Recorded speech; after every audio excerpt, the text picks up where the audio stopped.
Welcome to Travel Secrets with me, Tanya Rose, the podcast sharing wisdom for fellow travellers. Each week, I ask my guests to reveal their 6 travel secrets and the holidays and adventures that surround them. I would just like to say thank you to Mason Rose, the sales and communication agency that represents some of the finest hotels around the world, for partnering with Travel Secrets, the podcast.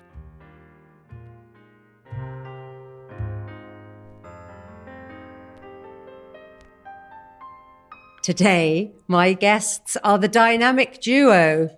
This is my first threesome, so let's hope it goes well. Mine too. We're not Batman and Robin, by the way. We may look like Batman and Robin, but... Welcome, Simon and Yasmin Le Bon. Hello. I'm so happy to have you on Travel I'm sorry Secrets. you got that wrong. It's not Simon and Yasmin Le Bon, it's Yasmin and Simon Le Bon. Oh, that's so funny. Welcome, Yasmin and Simon Le Bon. Yay. He thought he'd get the brownie points in early. Yeah. When we were talking before, we were talking about how an interview with 3 of us goes. So you said it's got to be band rules. But I don't think that's going to wait. What is band rules? Well, band rules, when we do band interviews, one of the things we realise is that it doesn't work when people talk over the top of each other. But maybe that's not the same in a marriage. But luckily, we're not in a band together. So I can break all those rules. Excellent. Yeah. So before we go into your travel secrets, perhaps you could both tell me individually about yourselves and how travel has impacted the person that you have become. Who shall we start with? Yes. You're so funny. Do you want me to start? I mean, actually, It's okay, I'll start. Holidays. No, I'll start. Holidays are not something that I ever really grew up with, but I was blessed to be half Persian and half English. And so in our summers, my father used to drive us all the way to Tehran, which is quite a journey, 4,000 miles there, 4,000 miles back. Wow. No air conditioning, no CD player, no iPod. My poor parents had to listen to my sister and I singing the same song, just one verse of House of the Rising Sun all the way there and back. How they didn't actually leave us at the roadside in Turkey, I have no idea. But that was a real joy, and I was incredibly lucky because it opened my eyes to other cultures, other food, other smells, tastes, sounds, everything. Driving across through Europe and then into Bulgaria, Yugoslavia and then Turkey. So I was incredibly lucky. Quite grueling, but quite brilliant. But holidays were not something that was really something that I grew up with. We felt lucky to be in Oxford, and maybe it was a generational thing. I don't know. People go on holiday a lot more now. How wonderful, though. I didn't leave the UK until I was 18 years old. Really? Yeah, I went to Amsterdam. I remember taking off from Heathrow in this Boeing 337 or something like that. No, small plane-ish. And it went sideways and I was terrified. Absolutely terrified. Look how far you've come now. I know. Yeah. All the way from Amsterdam and back. And back again, yeah. Do you remember your time in Amsterdam, or is it a blur? It was nice. I stayed with my girlfriend's sister and her partner, and we hung around in bars, a lot of bars, I remember. How wonderful. Yeah, it was good fun. I'm lucky enough to have, but I joined a band, and travel is a huge part of being in the entertainment industry. Well, for a band like us anyway. Yeah. And I count myself really lucky that I've had the opportunity to go around the world, not just as a tourist actually, but feeling that I'm working and feeling I'm actually contributing something. And does it help you get under the skin of that destination if you're working there? Do you feel like a local more, or do you feel like you go in and out? I wouldn't say I wouldn't feel say like a that. local. I mean, I do a similar thing in that I would, I'd jump on a plane, I'd be in and out of places so quickly. You get a different sense of how a place works, I suppose, but maybe not like a local. You get doors open for you in different places maybe that you wouldn't normally be able to go to. Yeah. I mean, I remember one of my favorite things was I got to finally travel to India and work in India. I'd been saving India up like my whole life. I turned down trips to India. I go, no. I want to go there when I'm going to travel there. I don't want to go and do a shoot there. That'll just ruin it. Finally realised that I'd still never been to India, and so and so I'd got this trip. I was booked for the second issue of Indian Vogue, and went to Udaipur in Rajasthan, and it was the most magical journey altogether for me. I mean, they were a wonderful crew, incredible photographer. It was like being in a movie. I was like in a cast of thousands, and it was just so magical. And that's when I knew we had to go back. I had to take you. So Yas came back from that journey and said to me, "You've got to go. You've really got to go." I think one of your questions later on is going to be, what one destination must you go to? Well, we've got more than one. Good. That's a good thing. Thank God for we've that. got lots So we'll of, talk about India now, because the number one question is, Oh. what's the number one destination? But let's talk about India, and then you can have your other choices. Okay, well, no, I didn't say that India was the number one destination, did I? Yeah. It is, but one of your it is destinations. extraordinary. She took me over there, and I was absolutely bowled over by the colour, the noise, the people. I mean, the smells, the food, obviously. But the culture's so overwhelming. It is the music. You know, so the first time we went there, do you remember we drove to that fort at Chitragarh? At Chitragarh, yeah. Right, and they had they had a dinner for us. They'd laid on a dinner for us, and there's just a little Indian band playing while we sat down and ate, and it was just magical. Oh, fantastic. Yeah, that place was very, very magical. Did you sing with them? Did I sing with them? No, I don't know any of the lyrics. Did they know your lyrics? They could have I joined doubt in. it. Oh, how funny. Let's go on to the number one destination. What do you think is the number one destination? We've got, well, this is the joint thing, right? Now, we both talked about this in the bathroom before we came here. And I think the one place that, it's one place that everybody needs to go to. Yeah. I would say one of those places, because we've got more than one, is Scotland. We said it together, darling. I got my eye on you, sunshine. Don't you worry. Really? Scotland. How wonderful. Yeah, because Scotland, it's so close, but it is so wild in places and so wonderful, and Scottish people are amazing. But it's beautiful. I mean, it's on your doorstep virtually. You've got somewhere where you can go where you can't actually see the sight of man, the hand of man anywhere. It's so rugged and beautiful and unspoilt, and there's so much of it. I mean, we've only been to a few places, but there is so much to see. Where did you go when you went there? Well, Perthshire. Oh, it's so beautiful. Which is Rannoch really Moor. not that. Oh, Rannoch. I mean, Loch Loch Rannoch. Tummel and Rannoch. Yeah. Gorgeous. I We absolutely know love it. a tiny little hotel on the banks of Loch Tummel. It's called the Inn at Loch Tummel, and it's fabulous. It's really, really wonderful. That's a great travel secret. Yeah. Yes. No It's TV. no TV. Very small, very Six basic. rooms. I think Very 6 gorgeous. rooms, or we've got 6. more now. 6. I think it's just 6 rooms, and the food is amazing there, and it is beautiful. But you're on the edge of just the most gorgeous scenery that through the day. And what Scotland's like, you have 4 seasons in one day, and everything just changes. It's like this extraordinary movie in front of you. You wouldn't even have to leave. Did you drive when you went up there in Yes, your sort of I rally love driving Yeah. up to car? Scotland. Yeah. Love it. Yeah. And there's that a good Skyfall drive. film, the James Bond one. They drive up to Perthshire to Right, Rannoch, I think it is. right, yeah. Well, the Well, the beauty- A9 is such an amazing road. The beauty of there, though, if you want to stay there for any length of time, is that it doesn't get battered by the weather in the same way that East or West Scotland, I think, really? does. Yeah. Really? You'll happily sit there watching the weather forecast, and it'll be telling you that it's absolutely appalling. You're sitting in sunshine.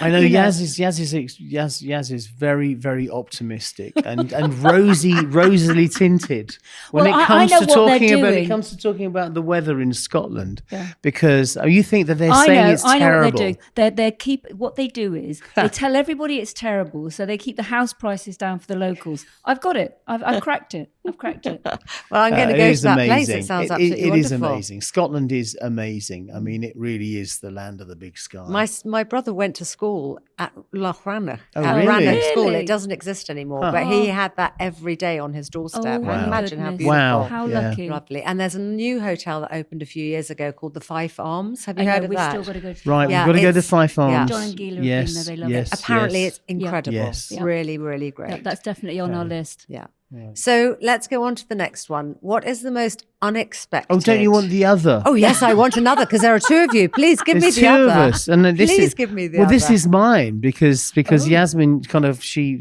appropriated Scotland in the bathroom, and I was thinking, and I've done a lot of work in Japan. I've been going there regularly since about I first went there in the early 80s, and every time I go to Japan, I discover something different. It is extraordinary the first thing that gets you is just how different Yeah. the culture is, because it's a culture. The way people think, the way people are, it is wonderful. And it really makes you stop and think and assess your own self and your own life, you know. I love the way they do things. It's the attention to detail. It's attention isn't to it? detail, It's but very also there's beautifully a done, everything. Yeah, it's like an alternative view of the world.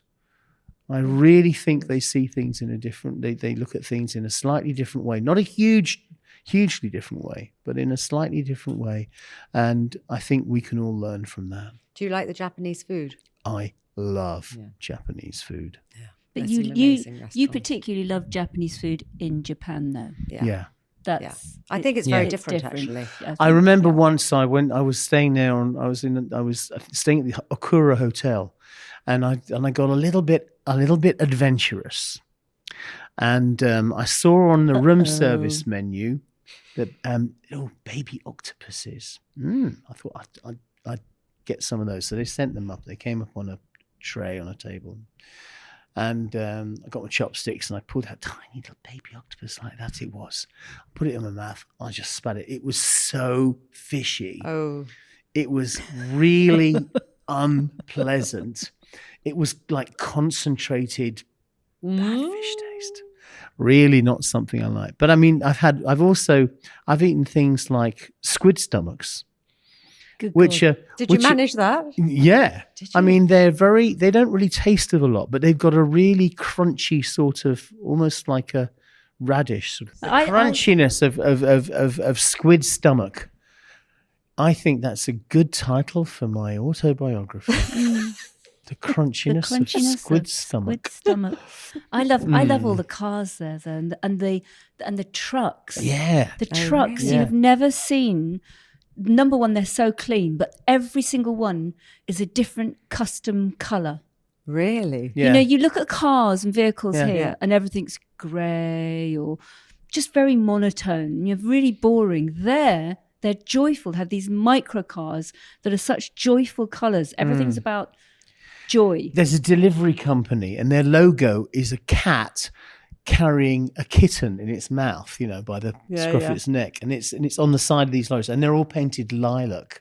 That's their livery, and Yeah, they I mean, make- they're really beautiful. they Really, make the really- whole street look beautiful. Yeah, they do you know? actually. When Jodie came and did the podcast a few weeks ago, she arrived at the peninsula in this enormous truck. I mean, I've never seen a truck like it. Have you seen her truck?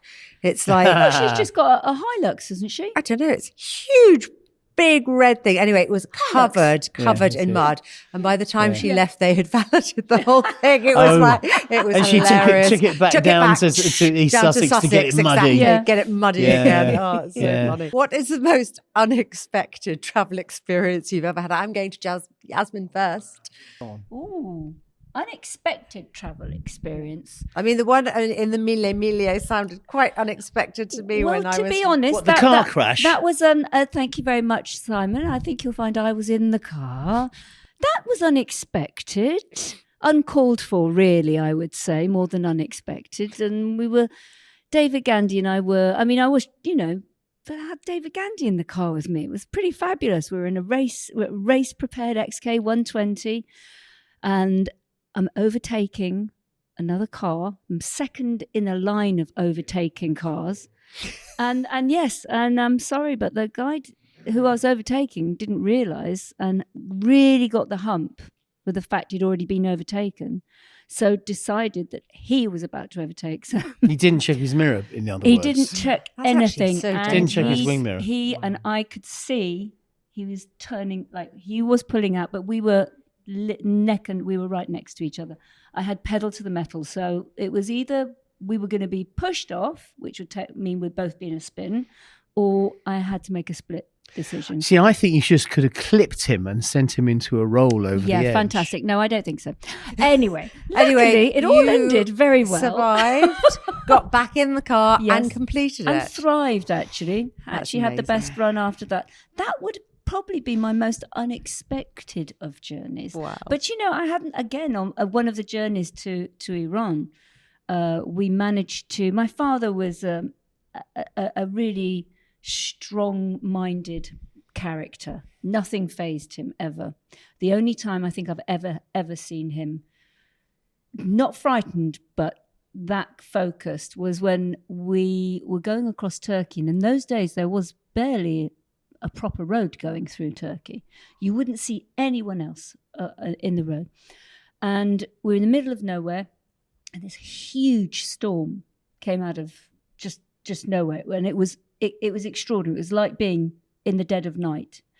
The thunderbolt hit the back of the car. Oh, God. On one side were mountains where the rain started coming down. It was like rivers pushing the car off the road. That's My father terrifying. couldn't see anything. It was really, really incredible. I've never been in anything like it in a vehicle in my life. How in the distance he saw a couple of lights. We managed to pull into this little tiny place, this inn in the middle of nowhere.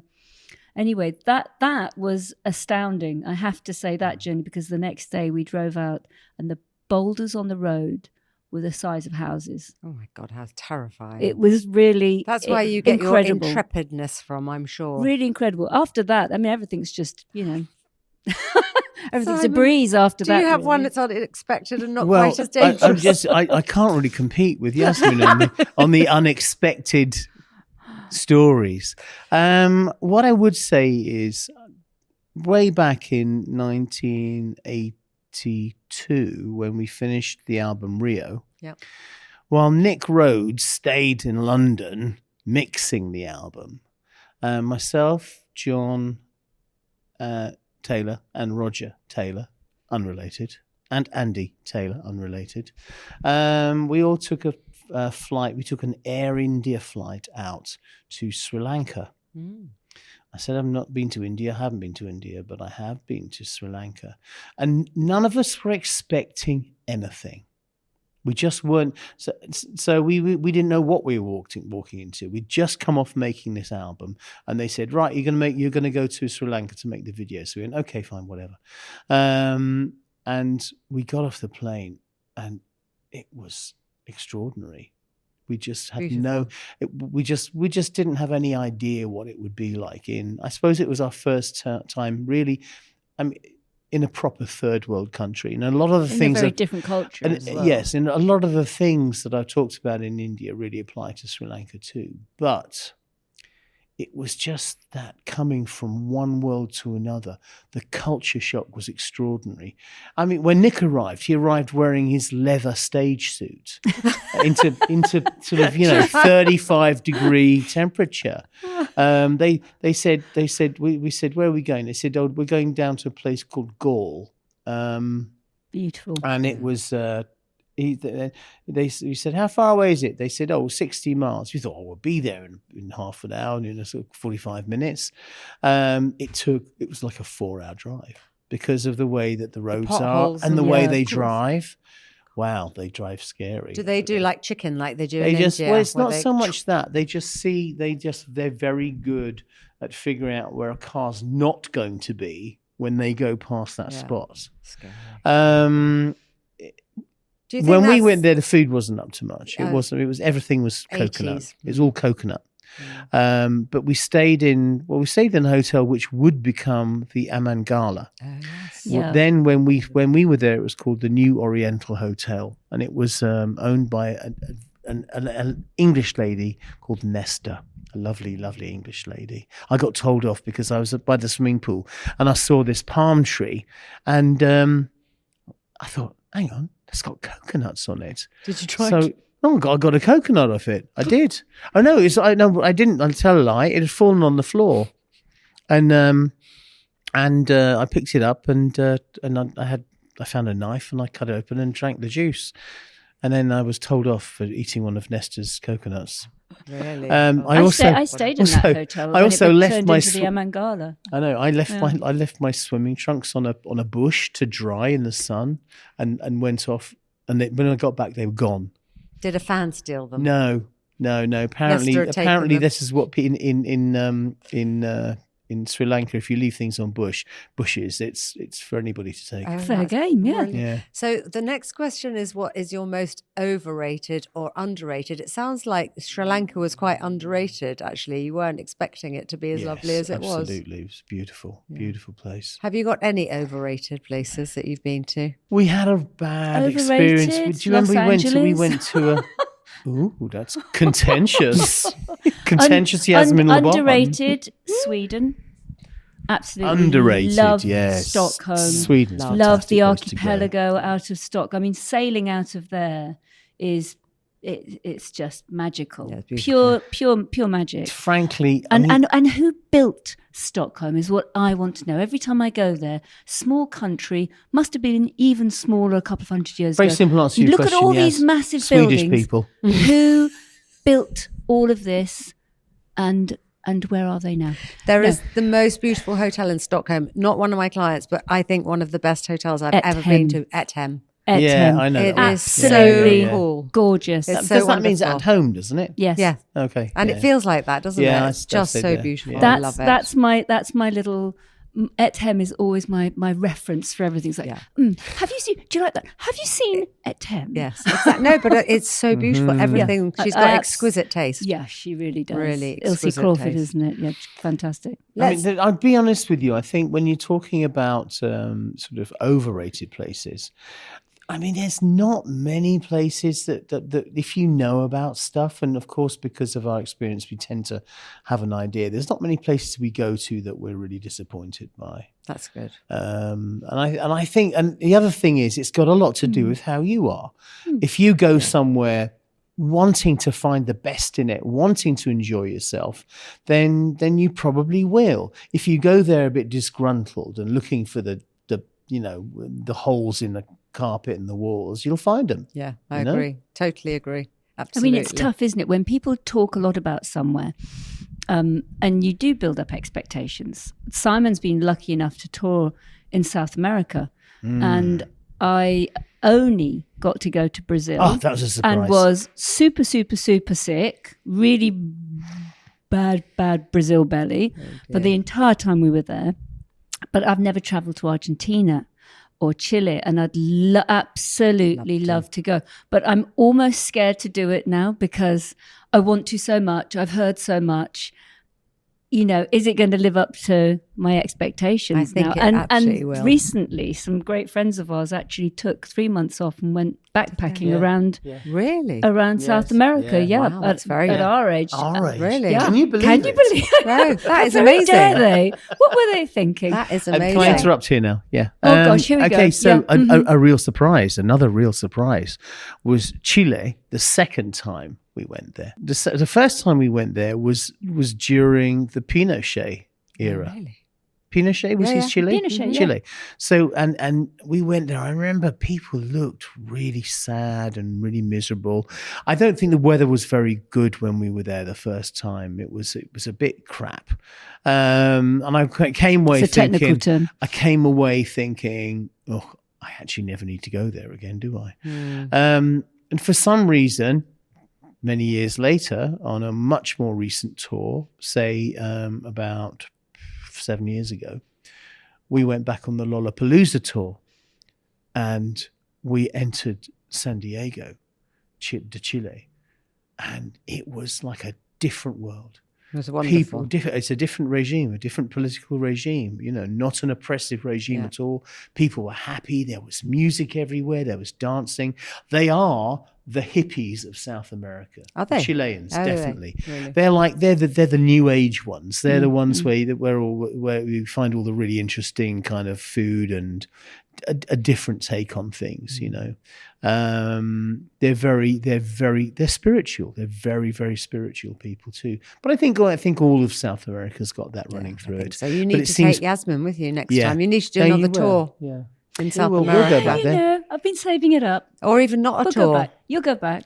We'll just go Why don't we there. backpack? Go on holiday. Yeah. No, don't backpack. Why not? Well, No. I mean, when I say backpack, I mean kind of Nice slightly backpack. luxury Just- backpacking. Yeah. The other place you need to go is Costa Rica. Do you mean with That's Sherpas? amazing. I mean, Butlers? People carrying your baggage for you. Yeah. Yes, just put it down in the corner over there. You drive that on ahead. Yes. Hey, pick that one up. To the other five Yasmin's done a climb up Kilimanjaro. No, have and you? When you do have people carrying you. You really are so brave. Well, not really. And I mean, adventurous. I just filled in. My daughter had supposedly organised this with a great friend, who then she couldn't do it. So, for the sake of my daughter, and I still to this day question whether there was ever really a friend going, or whether You were going to be the friend. It was always going to be me because I was going to end up buying all the equipment, organising everything. Yeah.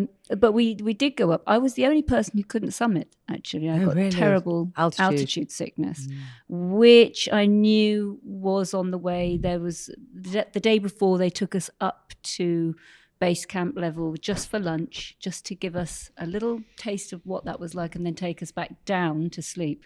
And when we went up to that level, You couldn't do it. it was really, really extraordinary. Incredible thing to do. And I thought, when I heard it, oh, she's just been a bit lazy. You know your wife's not lazy. Yeah, just She's been a bit lazy. so It's just, I'm not really up adventurous. to No, this. lazy definitely not. But it stops you in your tracks if Yeah. you go. I mean, and probably we just went up too quickly. That's the thing. Let's go on to food and drink. Food and drink is It's so all my important favourite in thing. life and in travel. What do you like eating? Where do you like eating? Where should we go to eat? Give us some tips. Just let's talk about Okay, travel well, and first food. thing you've got to understand about us is we eat pretty much everything. Brilliant. There's not many things that we don't like. There is and I few. think we drink just about everything as well, even darling. better. Eek, I wasn't going to tell them about. I wasn't going to tell them about that. I Yasmin. mean, I'm surprised there are any reserves left. You know what I mean? Yes, Grand Reserva. Not if Simon and Yasmin not have if been we're there. in town. There's some lovely whiskey in one of the decanters in this tell him. residence. Really? Don't Over tell there. him, Oh don't no, tell it's a him. bottle of champagne. Don't tell him. Very But I mean, happy. you can't go far wrong with. I mean, being in Italy, can you? Where Italy. just the food. We were in Sicily, Yes. few years oh my ago. goodness, what's that little restaurant called? and we were staying at the sister hotel, the Belmont Hotel, Yeah. the one that's by the Taormina. water. We're talking about Sant'Andrea. Taormina. Yes, Sant'Andrea. the That's it, down in Sant'Andrea, Taormina, right? Yeah. the Taormina And- by the And coast. we came out and we walked up the hill. So we came out of the hotel and turned left and walked Yeah. up. I don't know if you know it, but there's that kind of covered walkway in the distance which looks quite ugly. We didn't go as far as that, did we? No, But we found a little. There a was few a. hundred yards away from the hotel. Did it seem like a much No, longer walk than no. that? It really wasn't. We were really, But it really was hungry, uphill. Simon. We were so were hungry, hungry. and I was getting very hangry actually. Yeah. And so we came across this really simple, open, small restaurant. It was all whitewash and just windows out to the sea, but very small, very unassuming place. The kind of place that would have the menu outside and just a few things on the menu. Oh my Do you goodness! remember the name of it? We had no idea what would come. Yeah. It Was was the it food. fine? Everything they brought, even the salad, just simple things, tasted. Incredible. They said, and the guy comes and goes, "Hey, look at this." He says, "I got this morning." He brought this grubby sort of looking plastic jar over. Then in it was sea urchin. And he said, "I've got That them." was the second lunch. We loved lunch so Oh, much. that was the second We'd one. gone back the next day for lunch Yes. again. We Yeah. was just loved it so much, and that's when he came and went, "Do you like sea urchin?" And we both went, "Yes." And Yes, please. And honestly, I'm salivating now thinking about it. This sea urchin pasta that they make is so delicious. It's possibly the best thing I've ever eaten. I've never had sea urchin. Yeah. It's Never had sea urchin ever. It has just come out of the sea. I mean, when you delicious? go to Sicily, literally his cousin had just got it out of the sea like an hour before. Well, now we've had some sea. Let's talk about sea urchin for a minute here, because sea urchin gets done different ways. This was a sea urchin pasta, which so it's kind of mixed made into a sort of sauce almost, or just mixed into the pasta. Well, they wasn't just it? mix it in there. But So we fresh. were in the island of Ithaki in Greece. And we went out to a jetty, and a guy who was kind of associated with the house that we were on had just come back in the boat. He says, I got sea urchin, and he'd been diving. And they use a chainmail glove Oh, right. Yeah, to pick them up because they're spiky. So you have to have a chainmail glove to pick them up. And he picked up one with his left hand, and he got a little knife out, and he cut it like you cut a, I don't know. And he just scooped out some and gave it to us fresh like that. That was extraordinary. That was incredible. Really? Okay. Yeah. Definitely I mean, do that, then. it is live, and some people may Not like that. may feel a little uncomfortable about this, but we've eaten live food Fresh. before. Yeah, fresh, Really fresh. Like it's like oysters. You want to eat oysters live, because it's the ones that are dead that might give you a tummy problem. Absolutely. So that's why you squeeze the lemon juice on them, because Deceive they it. pull their skirts up. You can see that it's alive, as long as it hasn't been separated from the shell. But can we go back to sea urchin? Simon's tips. I'm just going. That's a really good one, by the way. Make sure the oysters pick their skirts up. Yeah. The sea urchin. The other really amazing sea urchin is in Japan, and they serve it as a sushi, which is on top of a like a futamaki roll, with wakame seaweed around it, and they usually put those big fish eggs on it, which I'm not so keen on. But then the other way is a sashimi, which is just a sea urchin, and they have this special nettle leaf called shiso, and it's the most incredible flavor, and it goes with the sea urchin, and it's really wonderful. So sea urchins are on my list. Yeah. Sea urchin and shiso leaf. Absolutely. And then quickly, before we go on to the next question, what about drink? Do you have a favourite drink? Yeah. And do you have somewhere you go? No, and I've got a that? favourite drink. What's your favourite drink? Booze. No. So articulate, my husband. I love So it. lovely. I love it. Do you have a favourite drink within the category of booze? Within the category of booze, yes. I mean, I can't go wrong with wine. wine. Yeah, it's just wine. Oh, Altogether, I mean, really, it's all just wine. such a great subject, isn't it? Of course, the restaurant in near Taormina is Bella. It's called Bella Issa. That one Bella sounds Issa. incredible. Yeah, It it's is such but it's such a fabulous. tiny little sort of. Yeah, I mean, you could it's easily just so walk straight past unassuming. it. Yeah, It really, we just felt so lucky that we'd gone in and had this just gorgeous, simple lunch that we had to go back the next day. The next day. Yeah. But you know the other Would have gone thing back about again. Italy. I mean, you go to any little restaurant and the food's really good generally, because Italian people have very high standards when it comes to food. Have you noticed how Italian people, when they go anywhere, they only eat Italian food? I'm not They won't surprised. eat French food. They won't eat English But food. I think in Sicily, they have something very special, being a volcanic place. Everything that grows in Sicily, it tastes different Delicious. to anywhere else in the world. The produce there just tastes different. The tomatoes are different. I mean, the we lemons, should everything. mention the wine from Etna. Oh, yeah. Yes, there's some fabulous wines that are grown on the on the I guess the volcano. northern slope or the southern slope of Mount Etna, and they are some of the best white wines I've tasted. I haven't tried the red ones, but the white is fantastic. I'm having dinner at the River Cafe I'm getting tomorrow hungry. night with David Gandy. Oh, and lucky they've thing. got some good Sicilian wine. So They I'm going to certainly look do and see that. if they'll have They any. do. We had some had just some the other day. Oh, recently. yeah. Yes, we were there a couple of weeks ago. Having a lovely time Tonight, you say? drinking the wine. Tomorrow night. Tomorrow See you night. there. Oh, okay. Please come. Please join me. Let's go on to your best travel tip. What's your best travel tip? Oh, Right. Okay. Well, I mean, I was thinking about this. What travel tips? I mean, I'm thinking the really obvious ones are don't miss your flight. And then that's easier said than done with this one. Or in the old days when we used to have tickets, he had a real issue. I don't know whether it's because he's a bit dyslexic, but reading the time and date on a ticket seemed to be quite challenging. Can I interject here? I just want to say that... I'm just going to leave it there. We used to play this game in the band where you'd see just how late you could be and how late you could shave it. And on a number of occasions, we missed flights because of this game, especially me and Nick. The game that which is quite extraordinary because in those days people used to hold aeroplanes. They don't do that anymore. They know exactly where your luggage is and now. They kick it off. They know exactly where it is, and they can get it within minutes. And you're off. But in the old days... So that's a really good travel tip. Used to do Don't think you can keep the plane waiting like we used to, because you can't, and neither could we. I travel with a roll of gaffer tape. You know what gaffer tape is? Yeah. I particularly like the fluorescent ones because I find it so useful. But it's so useful for your equipment. I'm not going to get into the gaffer tape. Bottles and everything. Conversation. My whole life is held together by gaffer tape. Yes, Yasmin would tape my mouth closed. We have so much gaffer tape. If you'd have said, we would have brought you a roll of it. I've got every colour. Every colour. Only if I get a signed one.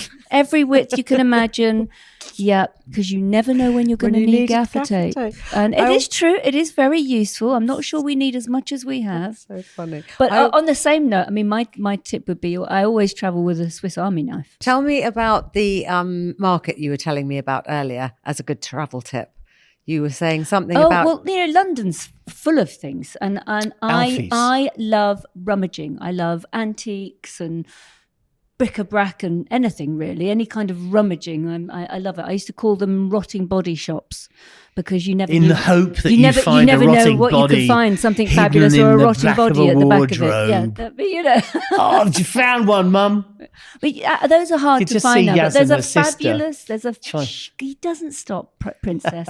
But there's a fabulous antique. What's this? Horrible. Where's that gaffer tape? I thought just when you need it. I thought you weren't going to interrupt me. Alfie's Antique Market on Church Road is still a treasure trove. It's become quite expensive now, but there are some very expensive high-end dealers and some still very reasonable, sensible, very passionate people. It gets smaller with every year, but I would say get to Alfie's now while it's still there. Brilliant. Top travel tip. Fantastic. Where is Church Road for the listeners who don't know? Church Road, just off the Edgware Road. Yeah. So central London. No excuses. No excuses at all. So I asked you about your most poignant travel adventures or your most poignant travel place you've been to. Oh, can I just interject with another market? Oh, yes, no, not another one. My God. He's on fire. Look, don't go there in August or pretty much July. But in the Place de Lys in Saint-Tropez, there's a wonderful Saturday morning. Was it Sunday morning? I think it's Saturday. I think it's Saturday. He read the ticket wrong. So. I think it's Saturday because they all go to church on Sunday, don't they? I think it's Saturday. So yes, Saturday morning market. It's a food market primarily, and it's wonderful. Do you go to Saint-Tropez a lot? I go at a certain time of year, every year actually, which is I go at the end of September, beginning of October, because I'm a sailor. Oh, yes. So and there's that a big regatta down there called Les Voiles de Saint-Tropez. And it used to be mainly for classic yachts. And funny enough, I sail on a classic yacht. Do you? I'm permanent crew on a very good racing boat called Blitzen. Well, before you go or after you go, I want you to go to Chateau Le Messadier, which is our hotel just on the hill. I've stayed there. It's amazing. They've just redone it. I stayed there, but I stayed there like 20 years ago. Yeah, they've redone it. It's owned by Les RL, and it is so gorgeous. They've got their own beach club, little mini mokes that take you down there. Oh, fantastic. Wow, right, because it's right up at the top. So you must let me know, and I'll organise for you to stay there. You see it, don't you, from the roundabout? Yeah, it's fabulous. I mean, when I stayed there, I had some fun, yes. Not too much. I think, the thing that for us, travel and holidays, the thing that Simon, the gift that he really gave to me was sailing. And from the very first sailing holiday we had together, that to me is a holiday. Yeah. There's nothing else that comes close to a sailing holiday. It's that sense of adventure. Every day, every morning, you wake up, you decide after your swim, of course, where are we going to go? Where are we going to go today? You get the charts out. Where are we going to go? You get an idea. You go off somewhere. You throw the anchor down. Maybe have a swim or see about the island. If you don't like something, that's it. You're off. Pull the anchor up and you're gone. And there's never a dull moment on a boat. Where do you go sailing normally, other than obviously that race? Where do you go sailing? Well, we've done a lot in Greece. You mean cruising? Yeah, on holiday. Well, cruising. I mean, Croatia was Croatia fabulous. is Yeah, the the best Dalmatian way to coast do. is wonderful. And we've had amazing family holidays there because the sea is not a big sea. You don't get huge winds or big seas, but there are so many islands. We had so an much to see. incredible holiday in the Caribbean after I did the round the world yacht race on Drum. Did you? It was 85, 86. We took the three owners, which was myself and Paul and Michael Barrow, who were managers of Duran Duran at the time. We all took our month holiday on the boat before we decided to put it up for sale. And Yaz and I took our month in the Caribbean on our wedding anniversary. It was our first wedding anniversary, and we flew down to Antigua where we met the boat, and we got on the boat and we slowly made our way down the Grenadines. I've got to interject here, but so you've got to remember that this was a racing boat. This boat is completely stripped out. It's done the Whitbread Round the World race. There are no cabins. There are no zhuzhy showers. There is a thing called the head, which is a toilet, which up until me arriving, the captain suddenly looked and thought, well, there's no door on the head. No, Yaz is coming. We've got to put a door on the head. Door. So he got a piece of plywood. This is so cute. Piece of plywood, sort of couple of hinges, and put this makeshift door on. But unfortunately, it had a hole about that big. Just here where you'd be sitting on the toilet. I'm sure they were very respectful. There's no shower. I mean, the water maker it packed up after day 2. So anytime I don't remember any of this. Anytime there was a rain squall, Simon, Yeah. and of course in the Caribbean you can see the rain squalls coming towards you. We would all run downstairs, get our shower gel, and then stand there naked, all lathered up, waiting for the rain to come. But you still think it's the best holiday? Oh, it was the most incredible time. We felt like little pirates. I want to pick up. Yeah, we felt like pirates. We felt like pirates. Okay, I'm going to pick up now. So we sailed from Antigua down. We sailed south. So we went to St. Lucia, Martinique, into the Grenadines. So St. Vincent. We had New Year's Eve at Basil's Bar in Mustique. And that is a place worth visiting. It really is. And after that we went down to Palm Island where we saw the green flash and carried on all the way down to Grenada and spent about 2 or 3 days in Grenada, didn't we? Then we turned right and went to, I think it's Testigos, Aves. We didn't go to Curacao or Bonaire. But the islands off Venezuela. We ended up at a place called Los Roques, which is an archipelago of about 60 miles north of Caracas. It's not a place you can go to now because of how Venezuela is. It's now dangerous because of you just don't take boats there. But we had the most amazing time. We picked up a Mayday call. So one of the nights we were staying there, we on the boat, we heard Mayday, Mayday, Mayday. This is Catamaran Yo. We've come up, we've hit a reef. Which is really, really scary because we knew when we sailed into El Gran Rocas, when we put the anchor down, we knew that we'd only seen one tiny boat on the horizon anywhere. Nobody used to go to this place. There was no hotel, there were no shops, there was nothing. So we knew that, but hearing that means that we are the only boat around. there. And it's 2:00 in the morning, so middle of the night. and there were huge coral reefs everywhere around this place. It's very uncharted. We These waters anyway. answered the Mayday call, and we talked to them and found out it was a family who'd sailed from England on a catamaran, and he for one or another reason hadn't got his sat nav. He was just working off a sextant and taking sights, and he was about 500 miles off course. Oh my God. And they'd sailed right up onto the reef on the windward side of the island, so they're just getting pushed on the reef. There's no way they could get off. We said, you're going to have to hang on until the morning because there's no lights. There's no way we can navigate to you or find you even at night time. You just have to hold on.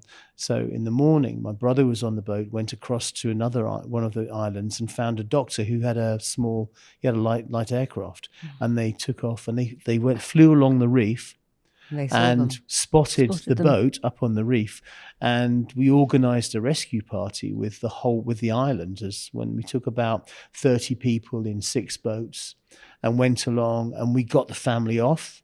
Wow, that's amazing. No, it was an incredible shocking. time. It was incredible. Really is. Yeah, I mean, we put them on our boat for the first night. We had the guy stayed on the boat. He wouldn't get off. The father it. stayed on the boat, but the rest of the family came and stayed they with were us pretty on drum. shell-shocked. Yeah. Can we have that as your shocking. poignant That is travel poignant. experience? Yeah, That really is poignant. Very Yes, poignant. absolutely. And also, you probably thought, "Oh my God, I've been rescued by Simon and Yasmin Le Bon." That's you know amazing. what? I think that may have occurred to them, but it Afterwards. really wasn't that important at the time No, because I mean, no. they were in fear of In their peril, lives. Yeah. So it transpired that they were trying to get to Belize to set up a boat charter company down there. They bought this boat, and something had happened. Well, and they didn't make it there at the time, but they stayed on the island and they organised a search party to dig through the coral, and they dragged the boat through channels cut in the It took coral. about 6 months. Yeah, to they drag moved to the boat, cut it and and get it out. they shored up the boat and made sure it was seaworthy again, and they sailed to Belize, and they had their business there. Wow. I'm That's still in touch amazing. with the mum. That really is a very poignant travel tale. Yeah, That's absolutely. amazing. Yeah, it is. Well done. Stuff happens at sea.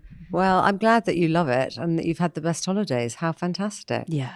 So you're both very adventurous. You're very adventurous Cheers. with your driving, and you're very Not adventurous really. with your sailing. An I think adventurous couple. I mean, it's yes. We both have a spirit of adventure, to be honest with you. And I Do your think, kids as well?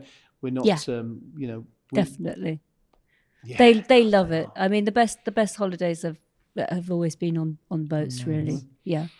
So finally, I asked you to bring a photograph or some photographs Right. that sums up travel to you both. I've got the picture of a fish.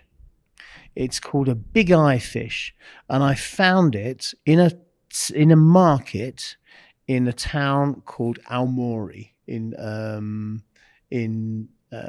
northern Honshu. Honshu is the big island in Japan. Hokkaido's the northern one, and Kyushu is the southern one. And I was there with my friend Nick Wood, and we went up there, and there was this fantastic fish market just right next to the sea. And I was walking around, and I just took a photograph of this bright orange fish, and it had one enormous big eye because it was on its side, so you could only see one eye. You see what I'm saying? Yeah. And that just summed up the whole trip for me. It's so beautiful, this fish. And so adventurous, going to a new place that you didn't know and that you love. Yeah, absolutely. And what about you, Yasmin? I think I'm going to try and find actually there is a picture somewhere of all of us by the side of the car going to Iran, and that for me is because it started the lifelong love of traveling, and particularly by car. I love the combustion engine. It's not dead. It's not going away. It's just going to get better. And the idea that you can stop wherever you want or break down in some cases, who you meet along the way, what are the stories that you have, the memories, the things that go wrong always. And I just, that to me is precious. That's what traveling really means. Fantastic. And before I let you both go, what's next? Where are you going next? Or what's next for you both? Business, travel. But you've got some I got shows coming We've got up. some terrible Italian dates, haven't you, John? Oh yes, we got. Well, I've got awful date in Rome. Well, Duran Duran has got a European tour coming up. We've got dates in Netherlands, Belgium, Italy, Fantastic. UK, Spain. Some fabulous places. It's going to happen starting at the end of May and it carries on until the middle of July. If you want to find out any more about it, we have look on duranduran.com and go to tour, TOUR. Thank you. We absolutely will do. And what about you, Yas? Well, I'm just his little assistant, so I think I can definitely make the Rome show. Definitely. Yeah, I mean, I know it's a bit shabby, Circus Maximus, but I think I can stretch to that. And actually, you have to go to Rome this year because it's the big anniversary, so it's the time to go. And there's a new hotel there called the Portrait, which is just at the top of the Spanish Steps. Only got 20 bedrooms. It's really fabulous. Great Shall send you there. location, lovely. Should we be taking the band there? How Is many it are an in the R band? hotel? Well, Or a there's band one- hotel? I think we need 6 rooms. Let's give me I the can dates. Put my tour manager in touch with you. Absolutely. It's small, but it's really fantastic. I love it. Our people I mean, will I don't talk know to what your she's- people. Yeah, we've got you. We've got Yes, your you do. details, so. Amazing. Yes, look at that ring. I know, gorgeous. Oh my goodness. You have Is that like been. one of those hypnotising? Yes, stones? yeah. Look into my eyes, look into my ring, look into my ring, behave. It's working. Help. You have been so fantastic. I've absolutely loved it. Thank you so much for joining me. You cracked me up. I love you both. Thank Great. you. Thank you very much. We've had a Tanya. lot of fun. I can't Yeah. remember anything.